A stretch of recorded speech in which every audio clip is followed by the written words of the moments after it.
L'eau est au cœur des enjeux du XXIe siècle.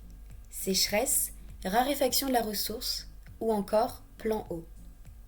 Après la sécheresse hivernale de 2023, le niveau de 80% des nappes phréatiques était inquiétant. Pourtant, les imaginaires restent tenaces. L'eau serait abondante, particulièrement dans le nord de la France, où il pleuvrait souvent. Les prévisions d'avenir sont pessimistes. D'ici 2050, la demande en eau de l'Eurométropole lilloise pourrait dépasser de 10% les ressources localement disponibles. Ces 10% de réduction correspondent également aux objectifs définis par le plan eau à l'échelle nationale. Le projet écolo répond à cette urgence. Des solutions pour comprendre les tensions, faire communauté et agir pour la préservation de l'eau. Écolo articule 3 dispositifs complémentaires. Un calendrier ludique, une interface numérique et des ateliers participatifs. Comment se déroule l'usage de nos dispositifs ?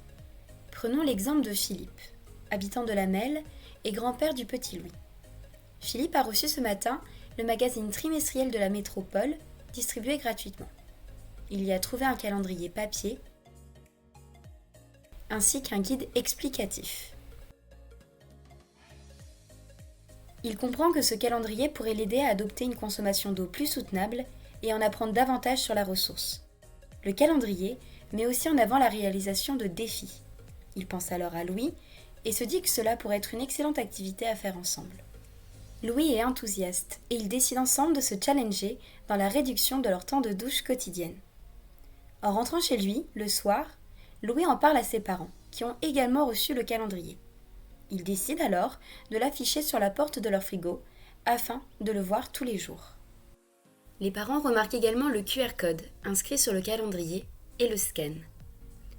Ils arrivent alors sur une interface numérique qui leur permet d'observer l'état de la ressource et prennent conscience du manque d'eau.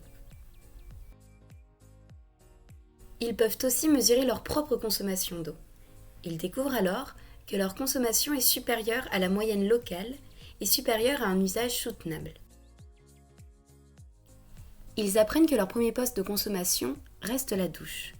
Ils reçoivent des priorités personnalisées, dont le fait de prendre des douches plus courtes. La famille commence à appliquer ces éco-gestes et voit sa consommation diminuer.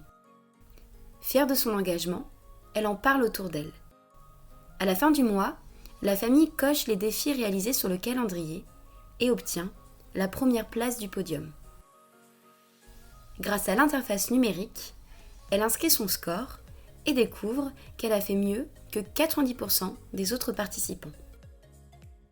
Ensuite, sur le calendrier, ils entourent la date du prochain atelier participatif de leur ville.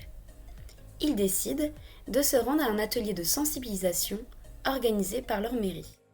Et à la fin du mois, ils se retrouvent à l'occasion d'un ciné-débat sur l'eau et l'agriculture.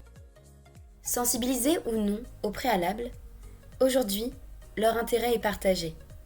Ils prennent conscience de l'enjeu collectif et agissent désormais, ensemble, pour préserver ce bien commun. Le projet écolo, c'est tout cela. Comprendre, rassembler et agir.